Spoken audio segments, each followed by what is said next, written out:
everyone, depending on where you are in the world. It is Wednesday again today, and we are back for another confidence convo.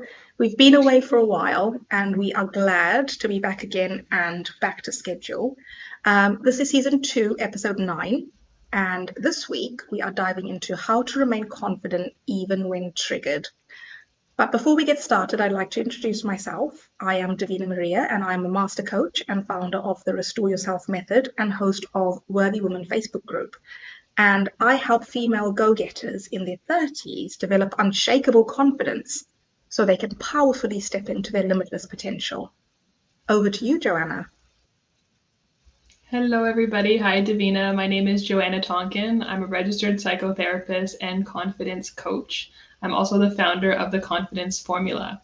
Davina and I got together to create this for you because we are obsessed with all things personal development and we strongly believe in the power of learning from one another.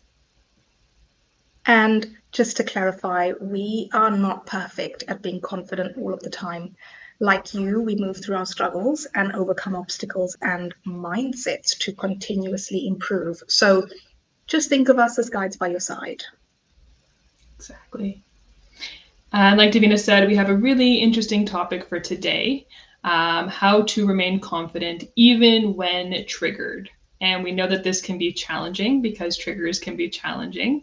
But we really wanted to talk about how to stay grounded, how to stay centered and focused in moments of feeling triggered. And so I thought maybe we could start off by just talking a little bit about what triggers are for people that might not know, so we can all get on the same page. Do you have a definition or explanation for triggers that works for you, Davina? I don't have a definition that is very scientific. I'm sure yours will be a lot more eloquent when You know you me give. so well. Yeah, 100%. For me, a trigger is something that happens before a negative emotion is felt. Okay. And I mean, it probably could apply to what people call positive emotions as well. So maybe we can just say it's a situation, a stimulus before an emotion is felt. And I think that can happen through all your senses, your eyes, your touch, your hear, like your ears, everything.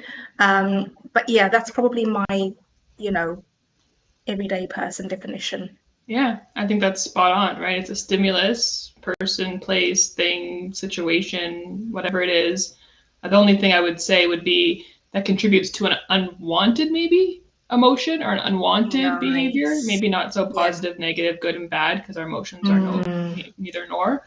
But just like an unwanted emotional response or an unwanted behavioral response. I So, love like, what's an example that you use or that you've seen with your clients about triggers? Do you have kind of? with my clients, most of the examples that I can give are when they have a perception that someone is ignoring them, not talking to them, being mean to them, criticizing them.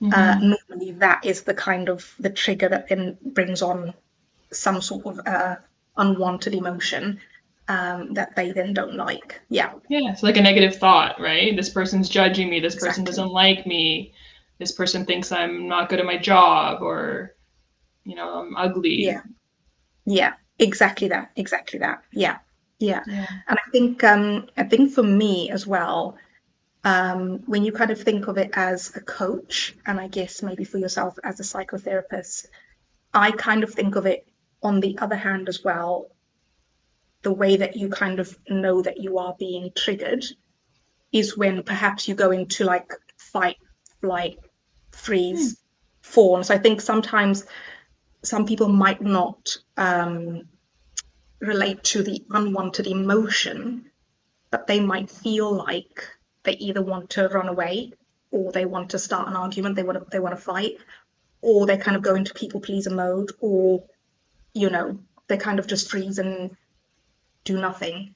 And I think Really? for me that's also another way that I kind of would differentiate like what a trigger is, because if you feel like that, maybe you can't necessarily name the emotion that you're feeling, but if you feel one of those things, that could also be a kind of sign that you've been. Yeah, you're talking about behaviors, right? Fight, flight, Yeah. freeze, fawn are behaviors, unwanted behaviors that happen when these triggers do happen.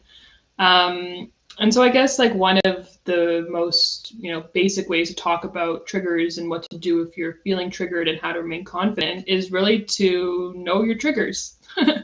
Learn what situations, what people, what places, what things kind of contribute to those unwanted emotions and unwanted behaviors. And I think identifying your triggers and learning what they are can really help you stay more grounded, centered, Yeah. focused. 100%. Yeah, I think, yeah, the self-awareness and maybe even a little bit of curiosity about, okay, what is it I'm feeling here? Why is it that I'm feeling this? What has caused that? And I know when I did some of my training, a lot of the time the example that's used is that when you're driving along in a car and something runs into the road in front of you, and you've almost got to make a decision as to what you're doing. You're braking, you're swerving, I think it's sort of the same thing. And I think sometimes even in a real life example when that does happen and you are driving, sometimes you can also go into like the curiosity mode of, okay, was I driving too fast? Do I need to be careful on this road in future? Is this a new way that I'm coming and I'm not familiar with the route? So I think it kind of really helps as well. When you said to know your triggers, I think it really helps as well to just get really curious about why they are triggering. Mm-hmm. And why you had that unwanted emotional response or unwanted behavioral response. And that's kind of how we can identify our triggers, is because if something happens that makes us feel anxious and we don't want to feel anxious in that moment, or something happens that makes us feel angry or sad Yeah. in that moment and we don't want to feel that way, what is it about the situation? What is it about the person or what they said or what they did that's making us feel that way? And that would be called your trigger. Yeah. One thing I was going to ask as well, because I'm thinking about some clients of mine, and one of the questions that I think would come up is, do you ever think you can get rid of your triggers completely and Mm. them just so I think a lot of people when they come into personal development they feel like they can fix everything. So, oh, I've identified my triggers, I know exactly what's causing it, how do I get rid of it? Yeah. So, I mean, in a perfect world, which we don't live in, you could say yes, I guess. But I always find, it's more validating and reassuring to know that probably not. Hmm. We're human beings. Human beings get triggered. We have unwanted emotional and behavioral responses. We're not going to be perfect, gems of beings all the time.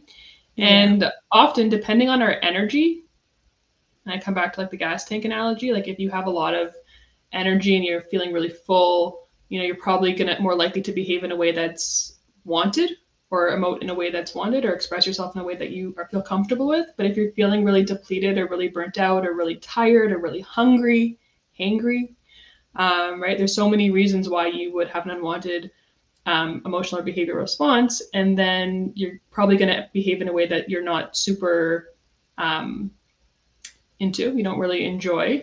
And Yeah. that's just because you were triggered, because you were hungry, or because you had a really bad day, or because you were stuck in traffic, or because someone said something about your appearance you didn't like, or whatever it is. So I don't really think that we can ever be healed from all of our triggers. I mean, the goal of psychotherapy is to heal from some of our triggers or to work through some of our wounding from the past. Yeah. But to be completely healed from all of our triggers, I think is pretty wishful thinking. What do you think? Yeah. No, I completely agree. I completely agree. And I think a lot of people think that healing is fixing and getting rid of. And I actually think there's another perspective to look at healing from, and that's the case of self-acceptance. It's more Mm, about, exactly what you said. It's more about knowing yourself, knowing what triggers you, and then when it happens, you don't go into, your inner critic doesn't go wild and start criticizing you. Oh, why did you do that? Why did you say that? You're such an idiot. You kind of get more into a place of, yes, I know that this happens sometimes, And the Mm-hmm. reason why I've behaved in that way is because I've been triggered. The trigger, is there because of XYZ in my past. I know exactly why it's being caused. And then it's more about accepting that you're not perfect. You're a human and Mm-hmm. you're having a human experience. And then kind of doing whatever you need to repair or move forward, with as much self compassion as you possibly can. And then, awaiting the next trigger. Yep. I love that. I love that. Self acceptance really is the key to it all, right? Having an unwanted emotional or behavioral experience and then being not falling into that shame spiral, which is what you're talking about, or that Yeah. self criticism, and really just saying, okay, I am human. I was triggered.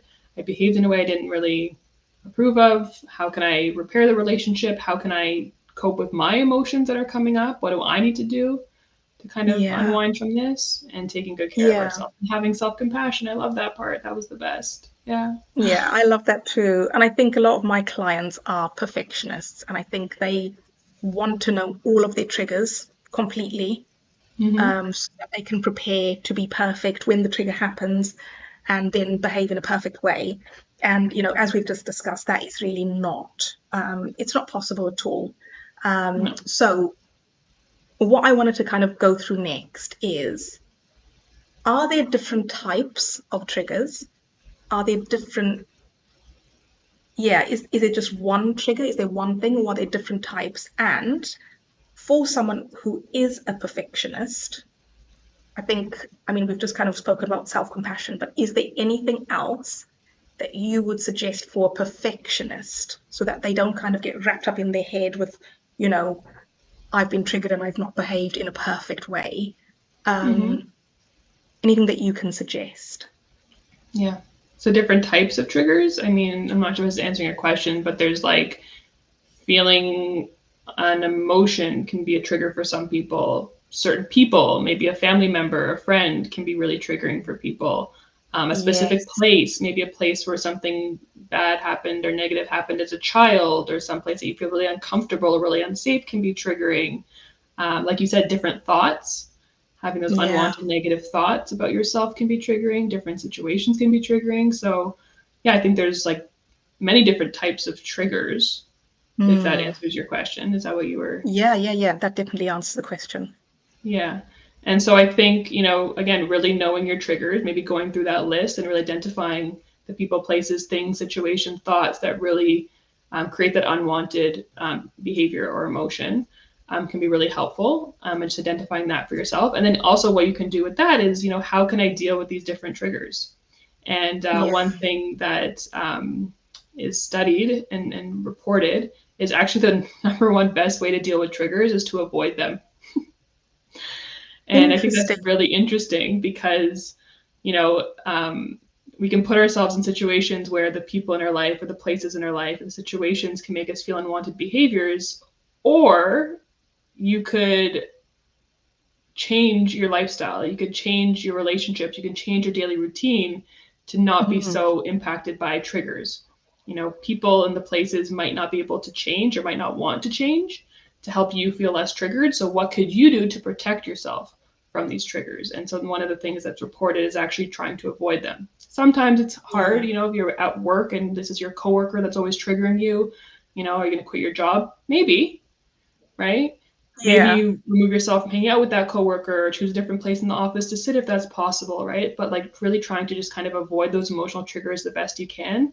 And if you can't avoid them, which sometimes is unavoidable, really how to deal with them and really saying, so if being at work next to this coworker really triggers me, makes me feel anxious, what can I do? And maybe you have like a breathing exercise. We do some box breathing or counting down from 5, or we rehearse a phrase to say to this coworker who's always saying comments that are really hurtful, or we remove ourselves from the situation. You go take a break whenever they say something that's triggering, and you go get some water, go to the bathroom, go for a walk, right? So being Yeah. really specific on what is the trigger, what is happening, what is the situation, the person, the place, the thing, and then what can I actively do to bring myself down from this emotional trigger if I have to remain in the Yeah. situation. Do you know what? I love what you've just said there about trying to avoid the triggers if you can. And when you first said it, I was a bit like, oh, that sounds a bit like an easy way out. However, just thinking on it and reflecting, I actually like it because it gives you a choice. Mm-hmm. So in a moment when you've been triggered, if you have the kind of self-awareness and if you have the kind of capacity to think about it, you can kind of say, right, I know I've been triggered right now. I have a choice. I can either avoid this or I can deal with it. And I Mm-hmm. think the more choices we have, or the more situations where we feel like we have a choice, I think is super, super helpful, because I feel like sometimes in life there are certain things that are so triggering that you can't adequately deal with them in that moment, and avoidance is possibly the best thing. Mm-hmm. And you know, maybe in a year's time or 2 years' time, you might be triggered by the same thing again, and you might think, you know what, now I'm ready to deal with it. But you might not be ready to deal with every single trigger in every single circumstance. So yeah, I love that. I love having a choice. Yeah, I like that word choice. That hits home for me and resonates. Yeah, it's Um, like it's very freeing, isn't it? yeah, it's empowering, right? To Mm, not be stuck in a situation that's going to keep triggering you and continue with this unwanted behavioral or emotional response. It's like I can actually choose to do something different. And one of those things is actually leave the situation, change my routine, change yeah, my relationships, right? yeah, yeah. Absolutely love that. Love it. When you first said it, I was like, "Ugh," but yeah, Yeah. I think it's actually really, really empowering, because yeah, I think a lot of people try and force themselves to process things, and they, you know, they sometimes they take the get out of your comfort zone, you know, as put yourself in situations where you're super uncomfortable and you're triggered, and then get, you know, work through it and it will never happen again. But, you know, as we both know, that is not the way life works. And yeah, I love the second option. I love it. We only transform and heal when we're ready to do so. So, Yeah. yeah. Your second question about perfectionists is interesting. Just kind of thinking on what to tell someone who is a perfectionist who wants to heal from all their triggers. Mm. Yeah, I mean, it's something that I've struggled with myself, being a perfectionist. I call myself a perfectionist in recovery. One phrase that kind of comes to mind when I think about that is like, I'm human. Humans are Yeah. perfectly imperfect. That's just how we are. Can we ever heal completely, like reach this nirvana state? No, probably not.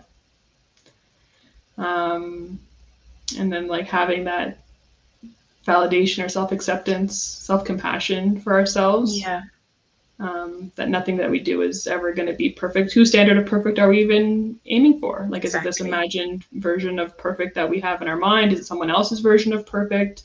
Do you want to hold yourself to that standard? How does it feel to hold yourself to that standard? And is that something that you really want to subscribe to? So I think just that's kind of what comes to mind when you ask that question. What comes to mind for you? A lot of what you've said comes to mind for me, and I would call myself a perfectionist in recovery too.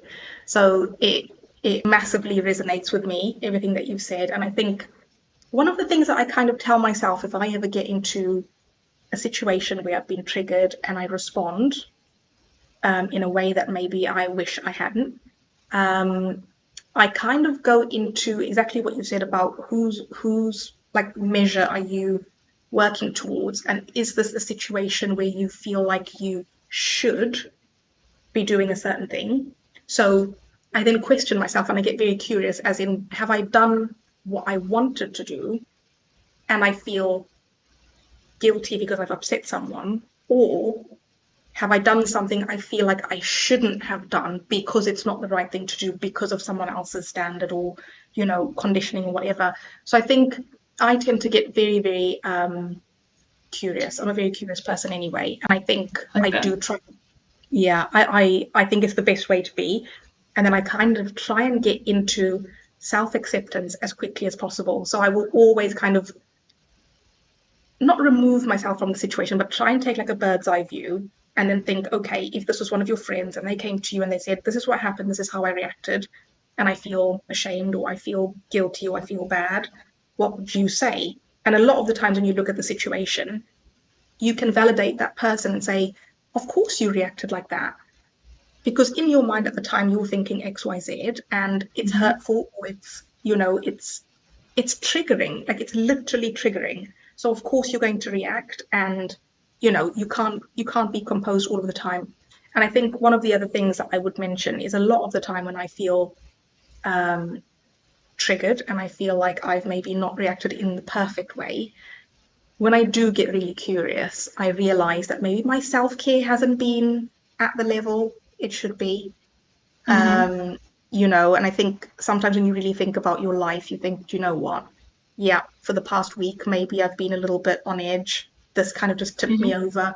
And my self care's not been at the right level. So I've not been topped up to, my cup's not been full. And therefore, it's completely understandable. And then you go back into kind of self acceptance, self compassion, and then, yeah, try not to think about it. Beautiful. Beautifully said.